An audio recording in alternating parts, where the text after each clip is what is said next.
বিয়েতে ৫১টা শাড়ি পেয়েছিল মেয়েটা। অষ্টমঙ্গলায় ফিরে এসে আরও ৬টা।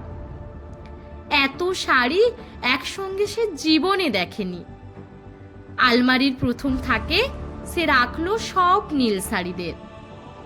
হালকা নীল একটাকে জড়িয়ে ধরে বলল, তুই আমার আকাশ। দ্বিতীয় থাকে রাখলো সব গোলাপিদের। একটা গোলাপিকে জড়িয়ে ধরে সে বলল, তোর নাম অভিমান। তৃতীয় থাকে ৩টি ময়ূর, যেন ৩ দিক থেকে ছুটে আসা সুখ। তেজপাতার রং যে শাড়িটার, তার নাম দিল বিষাদ। সারা বছর সে শুধু শাড়ি উপহার পেল।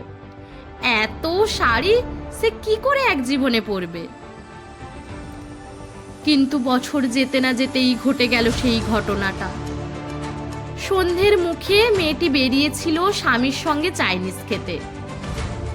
কাপড়ে মুখ বাঁধা ৩টি ছেলে এসে দাঁড়ালো। স্বামীর তল পেটে ঢুকে গেল ১২ ইঞ্চি। ওপর থেকে নিচে, নিচে নেমে ডান দিকে যাকে বলে এল। পড়ে রইল খাবার। চিলি ফিশ থেকে তখনও ধোঁয়া উঠছে।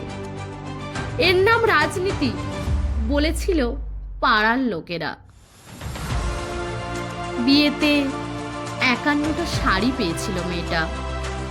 অষ্টমঙ্গলায় ফিরে এসে আরও ৬টা।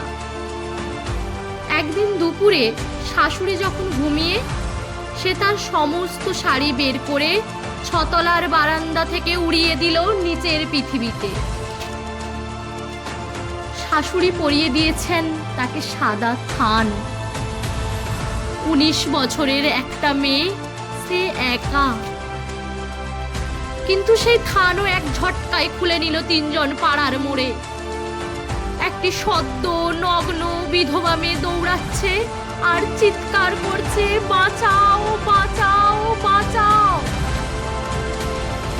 পেছনে ৩ জন। সে কি উল্লাস! নির্বাক পাড়ার লোকেরা। বিয়েতে ৫১টা শাড়ি পেয়েছিল মেয়েটা। অষ্টমঙ্গলায় ফিরে এসে আরও ৬টা। বিয়েতে ৫১টা শাড়ি পেয়েছিল মেয়েটা।